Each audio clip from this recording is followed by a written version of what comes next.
Re-Zero, Arc 9, Chapter 36, Problem. I'm sorry, I've caused you so much trouble. No, Rem is the one who ought to be happy that you cried with joy. It was just like when Nay Summer did the same. Petra bowed her head repeatedly, apologizing for her flustered and disgraceful behavior. Rem, who had tried to comfort Petra, realized she had said something awkward and stiffened her cheeks, looking toward Ram. In response to Rem's gaze, Ram smiled gently and said, "It's okay, Ram. After all, Ram is a pathetic older sister who is unable to even keep her composure during an emotional reunion. It's no wonder Rem would call her sister a crybaby. Rem, that's not what I meant. It's a misunderstanding that you're a crybaby, Nay Summer. Besides, I was happy that you cried for me, Nay Summer. That's right, Ram. You're finally able to remember Rem. Even if you did cry, no one would think you're a crybaby. Cheer up, Ram, Rem, Amelia Summer." Wah, wah, wah. Following Rem's lead, Amelia joined in comforting her, to which Ram covered her eyes with her hands and turned away. The two remained concerned, but from Petra's perspective, it was all just a farce. Of course, there was no doubt that this situation brought tears of joy to Ram's eyes. "Petra, Ram Nisama, I get that you're happy, but you shouldn't tease them so much." "Amelia? Huh? Rem, tease?" Petra managed to compose herself and admonished Ram, causing Amelia and Rem to widen their eyes. Ram, who had deceived the two innocent girls, ceased her fake crying, shrugged her shoulders, and said, "Ram, well, now that memories have been restored, it's natural to want to see all of Rem's different expressions, so there was some teasing involved. Will you forgive such a mean older sister, Rem, Nay Summer?" "Well, it seems it can't be helped. Just this once, okay, Ram, yes, thank you. Are you okay with that, Amelia Summer?" "Amelia, Rem forgave you, so I can't stay angry forever." "Good grief, Amazi Ung. Instead of showing any humility, all you did was act cute and you got away with it." Despite showing not a single shred of remorse, Rem and Amelia easily forgave Ram's overbearing behavior, while Maylie watched in astonishment and muttered in disbelief. Petra agreed with Maylie's disbelief. This was typical of Ram, but she was getting a little too carried away. "Petra, I would like to hold a victory party for Rem Nisama, but this is a very difficult time, so could you please refrain from doing so, Ram Nisama?" "Ram, self-restraint, you say? That sounds reasonable at first, but what about you, Petra?" "Petra, what do you mean?" "I've been reflecting on what happened earlier as well, Ram, not that you should feel bad about getting all worked up. It's just something else that has been concerning.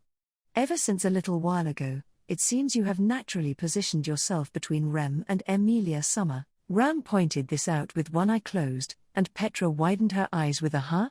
Then, she looked to her left and right, and saw the profiles of Amelia and Rem beside her. The three of them were now sitting side by side on a long sofa, with Petra in the middle. Petra had her arms firmly wrapped around the two of them, as if she never wanted to let go. "Petra, huh? Maylie, don't just huh us.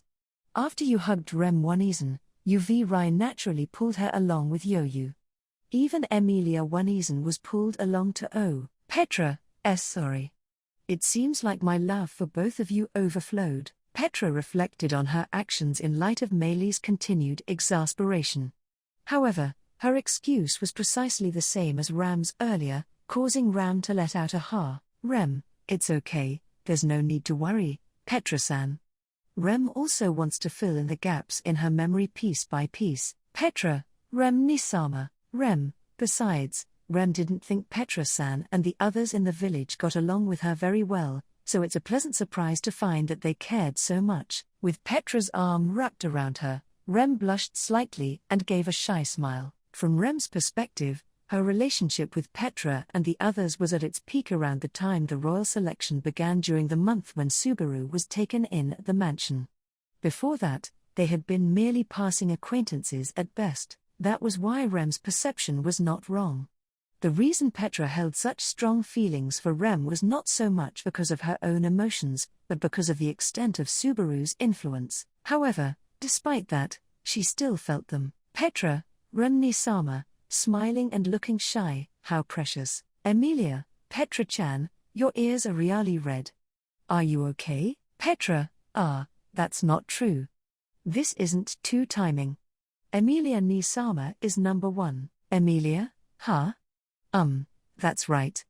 I'm the most important person in the camp, so I have to do my duties properly. Petra, torn between her impatience and happiness, blurted out something she should not have said, but Emilia, like the angel or goddess that she was, or perhaps because it simply went over her head, reacted to it like a dense protagonist. With that in mind, Petra suppressed her racing heartbeat and stood up, telling herself, Subaru is my number one. If she remained sandwiched between Emilia and Rem, her heart would surely be pulled apart. ? Way to go, Petra. You hung in there? Petra, Subaru, you better be ready for me to give you a piece of my mind later. You two-timer, Subaru, that's not fair. I can't even touch Emilia Tan or Rem. Petra managed to cut off her lingering sentimentality and directed her pent-up anger toward the imaginary Subaru. Holding a handkerchief to stifle her tears, she sighed as she watched Subaru dance around the reception room, exploding with emotions toward Rem, whose memories had returned. That was when, Rem knows that she's causing quite a disturbance, but it would be helpful if we could calm down for now. Let's talk about that person. Petra, Rem's quiet voice caused the air in the room to become noticeably tense. Although the tension was not completely relaxed, the atmosphere had started to warm up despite the urgency of the current situation, and Rem herself broke the tension. That was very admirable and impressive. Emilia, Rem, did Klein-san already explain everything to you? Ram, more or less. Besides, we also saw the devastation in the royal capital. Who would have thought it would come to this? Barusu really messed up. Petra, Ram-ni-sama, that's quite a way of putting it. Ram, sorry, let's rephrase that. Everyone, including Ram, really messed up. Petra, Ram's assessment weighed heavily and resonated deeply with everyone. As previously confirmed before Ram and Rem had rejoined them, the severity of Al's actions was beyond one's ability to bear. ? That being said, there's nothing to be gained from blaming ourselves excessively. Ultimately, the responsibility for what happened ought to lie with the person who caused it. That's what we've concluded, Ram. That's how Ram and the others feel, no doubt. But things aren't that simple. Wouldn't you agree? ? You're quite an impressive girl. What was all that fooling around earlier? With that, Romji stroked his bald head and gave Ram a stern look. Seeing the understanding between the two, Rem tilted her head and said, Nay-sama, Rem, when you say things aren't that simple, are you talking about where the responsibility lies? Ram, yes, that's right. Rom-sama wants to discuss the details. Please go ahead, Rom, throwing us a load of trouble. Well, fine. As the girl said, regardless of our resolve, the current situation ain't good for us or for all of you. Romji, who had been entrusted with explaining the situation by Ram, pointed at himself and Emilia with his thick fingers. Staring at his large fingertips, Emilia blinked her amethyst eyes and, Emilia, that's true for us, but, Romji, what about you, the others? And Felt-chan? Ezo was also at the tower. He was given the task of managing the tower until an official investigation team could be dispatched by the kingdom, but he was unable to fulfill his duty. Even Reinhard wasn't able to stop the helmet bastard nor the divine dragon, and damage was caused to the royal capital. Meili, Booty, thanks to Emilia Wanisen, no big rocks fell on the city, re-GHT. So why are we still being scolded? If you could gain popularity just by smashing stones thrown at you, then Reinhard could just keep doing that forever. Meili, it's not just the results that need to be judged fairly, but the process as well. Meili pouted at Romji, who shook his big head slowly with a serious expression. Hidden beneath Meili's dissatisfied attitude lay her frustration that Emilia's critical role was not being properly appreciated. Realizing this, Emilia smiled at Meili and said, Thank you, causing the pouting girl to turn away even further. Rom, at the bare minimum, we have to talk about what we absolutely must do. First, we gotta stop that helmet bastard. The man who calls himself Aldebaran, with our own hands. We can't leave it to anyone else or the kingdom. We can only talk about recouping our losses after we've done that. Emilia, why does it have to be us? Of course, it would be natural for us to try our best, but if Al is stopped before he does something terrible, Rom, Emilia, you don't understand. It's no longer just about Aldebaran. He has the divine dragon on his side. This is a serious matter that could shake the foundations of the royal selection. The only way to reverse that is for the dragon priestess, a royal selection candidate, to recall the divine dragon. If that can't be done, Emilia, would that mean the royal selection itself would be null and void? Emilia spoke of a definitive possibility, and Romji drew back his chin with a serious expression. Upon hearing this, Petra belatedly comprehended the gravity of the situation. In the first place, the royal selection to determine the next monarch of the Kingdom of Lagunica was based upon the prophecy of the dragon history stone that was necessary in order to maintain the covenant with the dragon. In other words, it was a ceremony which relied upon the mighty power of the divine dragon Volcanica, and without the divine dragon, the royal selection would not be viable. Rom, for that reason, we must.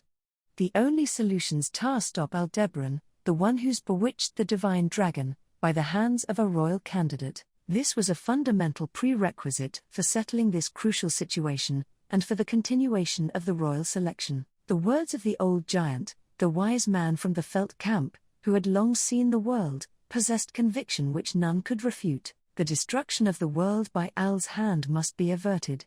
However, that did not mean that so long as the world was spared, nothing else mattered. After the battle ended, there was the matter of, Rem, we need to ensure there is a proper place for Subaru-kun's return. Emilia, Rem. After listening to Romji's words, Emilia looked at Rem as she muttered so.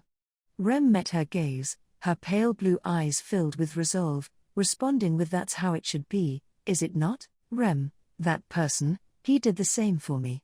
Rem's room in the mansion remained exactly as it was before.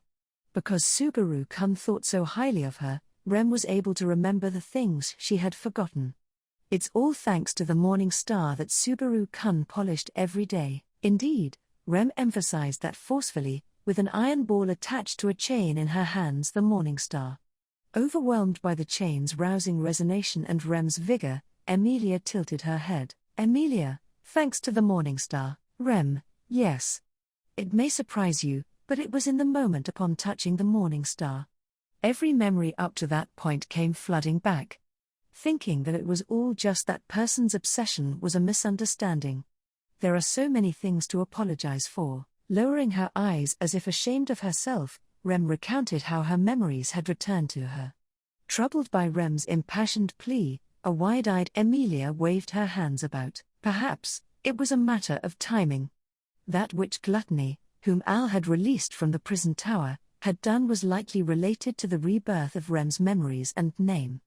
And that had happened at the same time Rem had touched the morning star in the mansion. That was why Rem was convinced that the morning star had awakened her. Emilia, you know, Rem, can you calm yourself for a moment to listen? Rem, rest assured, Emilia Summer.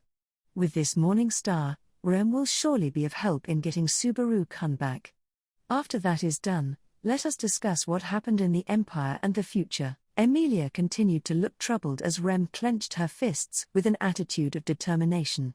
Next to her, Meili looked at Ram and asked, "Aren't you going to stop here?" To which she replied, "Ram, it can't be helped." This is something Ram didn't expect either.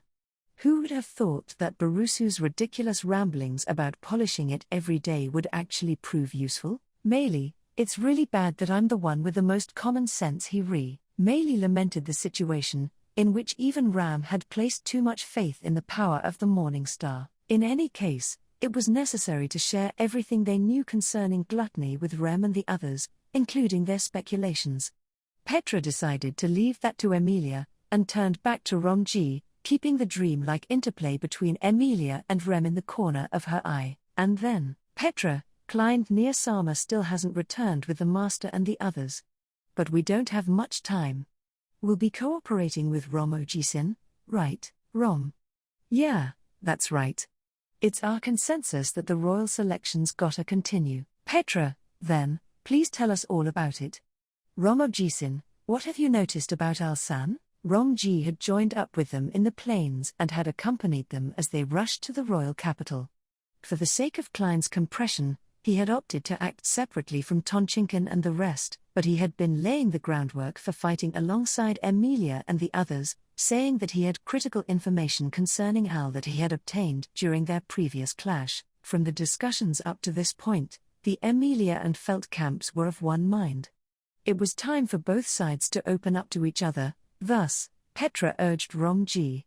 In response to Petra's request, Rom-ji patted his bald head and said, "Rom, what I'm gonna tell ya is gonna sound pretty outlandish and insane.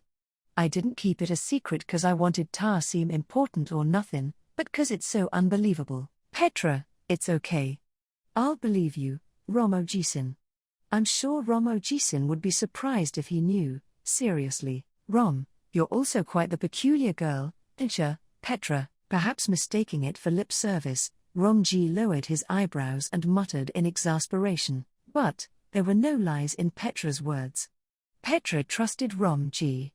She knew that he cared deeply for Felt, who had been taken hostage by Al and his accomplices, and that he was a man of fatherly love who would show no hesitation to sacrifice his life for Felt. For that reason, the hurdle of trust about which Rom-ji was concerned was cleared at the onset. Unaware of Petra's various circumstances, while paying heed to Emilia and Rem, who even now were still reconciling their perceptions of each other, Rom-ji said, "Rom, this is something I'll tell Emilia and the others later, but this Aldebaran guy, he's likely using some kinda cheat technique called an authority." Subaru, an authority. Subaru reacted to Rom-ji's carefully chosen words before Petra could. Subaru ceased his twirling in midair and his face stiffened, his gaze fixed intently upon Rom-ji.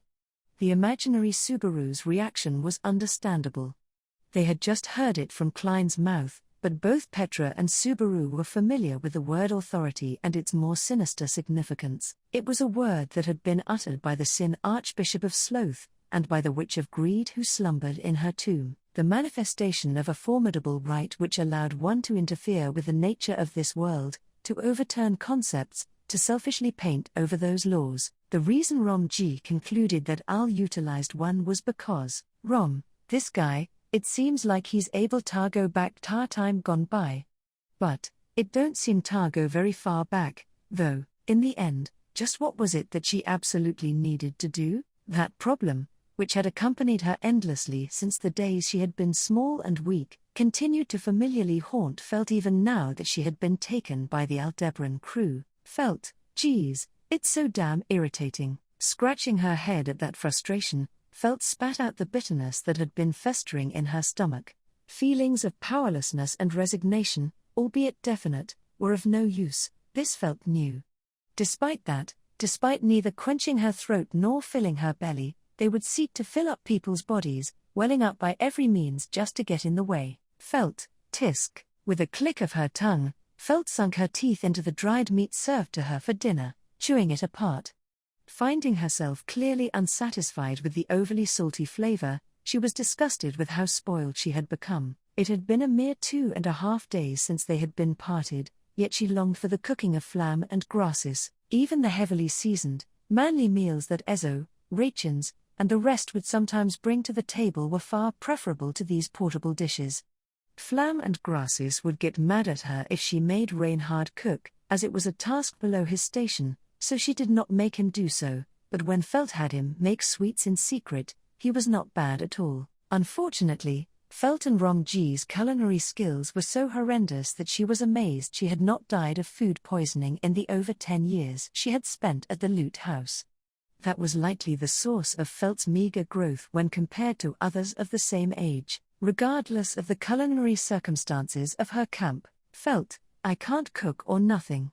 So then, what can I do? Licking a grain of salt off her fingertip, Felt narrowed her red eyes, her thoughts returning to the initial problem. At present, The Aldebaran crew was moving from place to place, with Aldebaran and the divine dragon endeavoring to recover from their exhaustion incurred from the royal capital. Initially, Felt assumed that Aldebaran and his accomplices would make straight for their objective, the Grand Mogulate Giza, after fleeing the royal capital, but it seemed as if it was not simply a matter of reaching the destination, an element of grasping the right time was involved as well. However, those breaths of respite while waiting for that time were far from ideal. They had been met with the relentless sabotage of a callous pursuer, Otto Suwin. Felt, it's not just talking with bugs, it's an outrageously terrifying divine protection.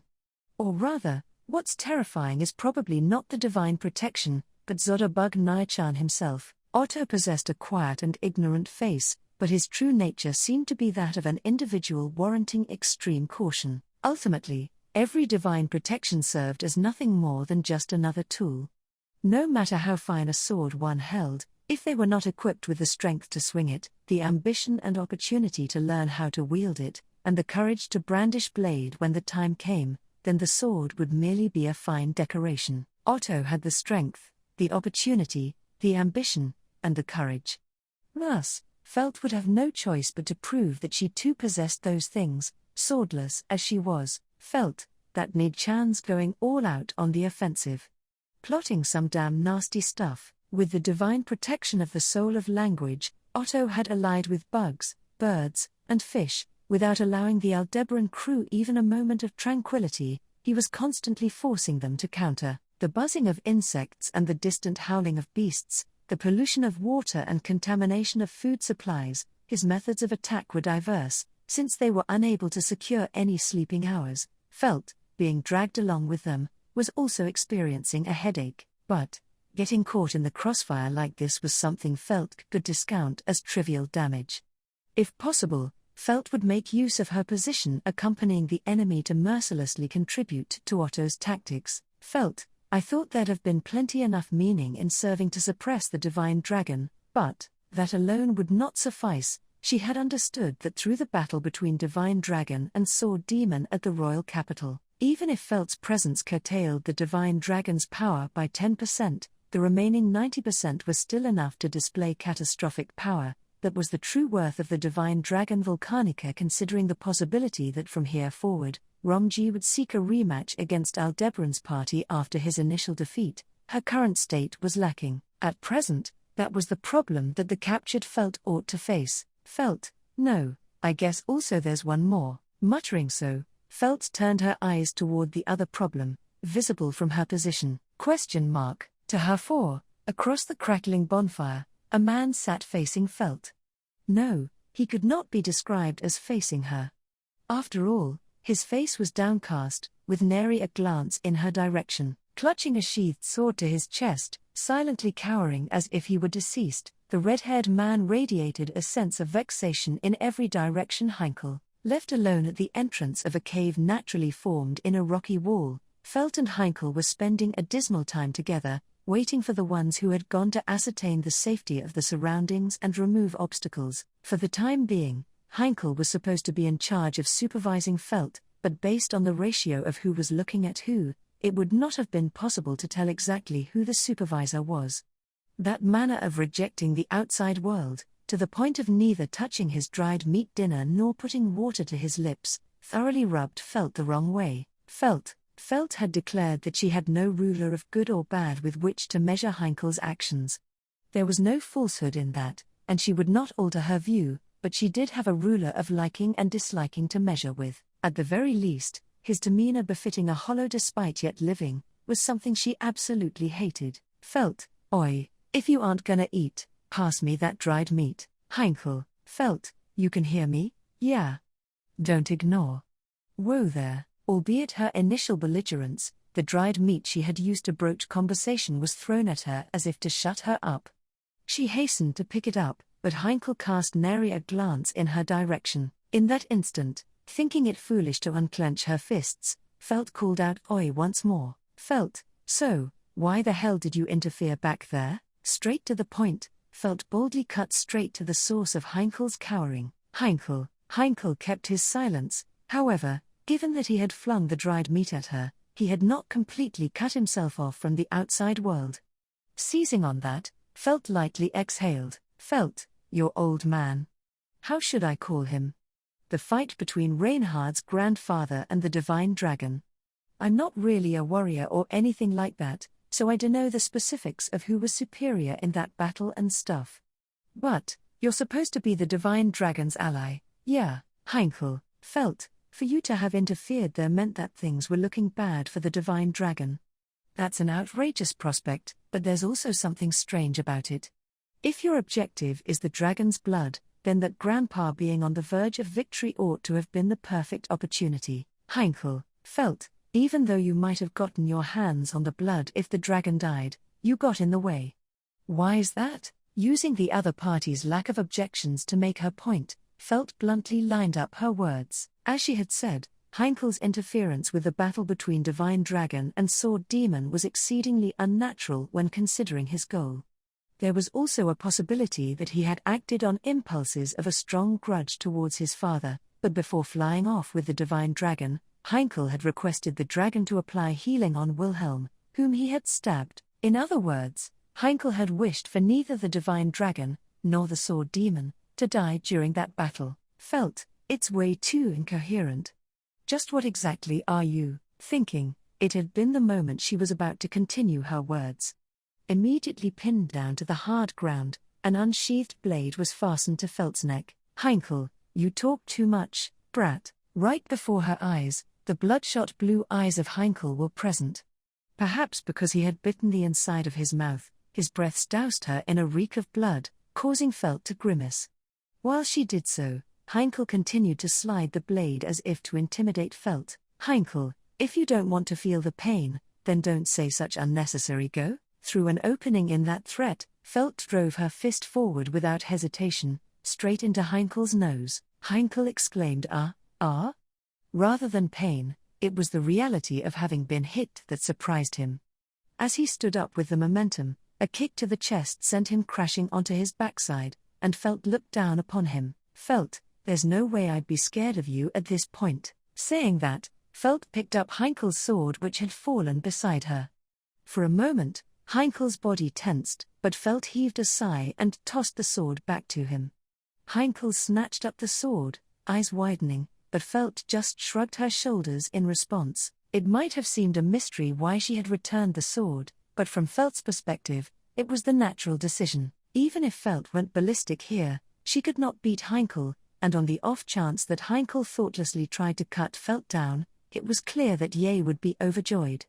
To begin with, the moment Felt and Heinkel had been left alone here, Ye's aims were made obvious. If possible, Ye wished to discard both Felt and Heinkel. Resorting to violence here was unideal, as it would only have been playing right into her hands. Even without such reasoning, there was also the fact that it was not Felt's role to beat up Heinkel. Felt, then you'd think it'd be Reinhard's role, but I think that also doesn't seem right. Heinkel, HK, as Reinhard's name came up, Heinkel was once again greatly perturbed. For a man over double Felt's age to be cowering in fear over her every word and action was absurdly unsightly. However, Felt wanted to uncover the reason behind that unsightliness, even if that would deliver a terribly bitter flavor to Felt. She wished to know. Felt, same as before, you don't gotta answer anything. I'll speak on my own, and infer on my own. Wiping the hem of her clothes, dirtied from being pinned down, Felt waited not for the other party's response, and looked to the sky.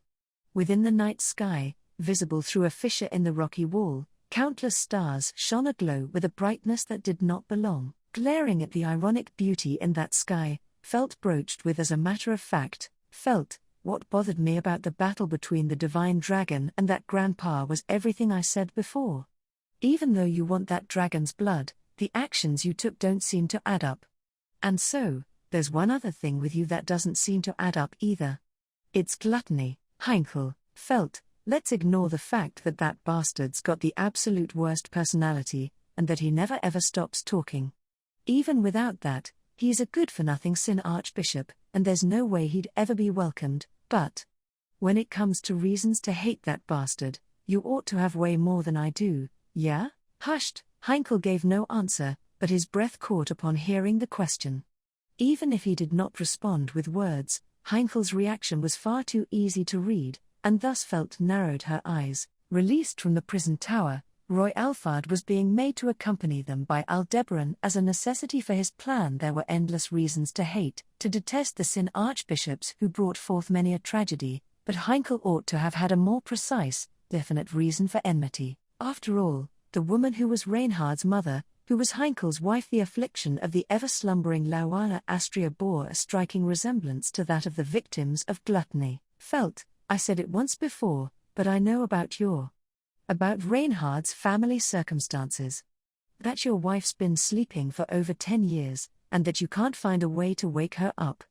Well, that might be resolved once you've got the dragon's blood, but how are you gonna settle the score, Heinkel? Felt, how are you gonna settle the score with the fuckface who put your wife to sleep for over 10 years? Through the assault on Duchess Crush Karsten and the battle at the Watergate city Pristella, the damage incurred by the authority of gluttony had been made clear. Sleeping Beauty's tragic beings whose ties had all been severed, discovered in a state of unawakening sleep, with nobody around aware of their existence.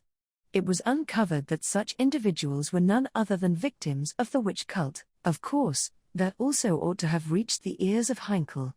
Nevertheless, not once had Heinkel displayed any interest in gluttony. Who could have been the cause of his wife's slumber? Was it because his utmost priority was to acquire the dragon's blood and awaken his wife? Was the impact of stabbing his own father, bathing in his blood, simply all too much? Or perhaps, Felt, if you seriously are just completely disregarding the bastard, then why? Heinkel, wait. What are? Felt, you don't need to respond. I told you, didn't I? I'll speak on my own, and infer on my own. His grip on the sword quivering, with an expression deathly pale, Heinkel did look at Felt. The gaze of eyes Astria blue clashed with that of her own red, and Felt was convinced. Deep within Heinkel's eyes were terribly indefinite, yet ultimately unperishing embers. Likely, they were heat of the same ilk as that which dwelled in the eyes of Romji whenever he gazed upon Felt. Heinkel, appearing to be a despicable man, self-centered, selfish, self-destructive, of wavering heart whilst being ignorant of his own capabilities, and beyond all help, was Heinkel Astria. If concealed deep within, visible through only the slightest of gaps, was a heat ever present in this man's every action, that would mean, Felt, the reason you don't even bother to look at gluttony, is because you know there's no connection between your wife falling asleep and gluttony. You know it's incorrect, so you don't turn your sword on him. But Lauana Astria's affliction of Sleeping Beauty was definitively different to that of the other Sleeping Beauties. Unlike the Sleeping Beauties whose every tie in the world was severed, Lauana was remembered by Reinhard, by Heinkel, by all who were acquainted with her, and her slumber they all did lament. In other words, it was different. Lauana Astria was no victim of gluttony. Then, while Heinkel knew the truth of the matter, he had not shared it with anyone else. Why was that? Because he could not afford for any to know.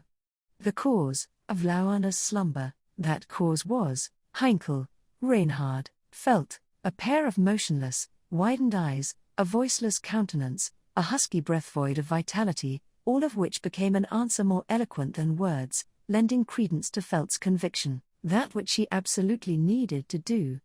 Finding that out was Felt's current problem. By her resolve and conviction to face that problem, she arrived at the terribly bitter truth, and that was, Felt, so the one who put Reinhard's mother to sleep, was Reinhard himself.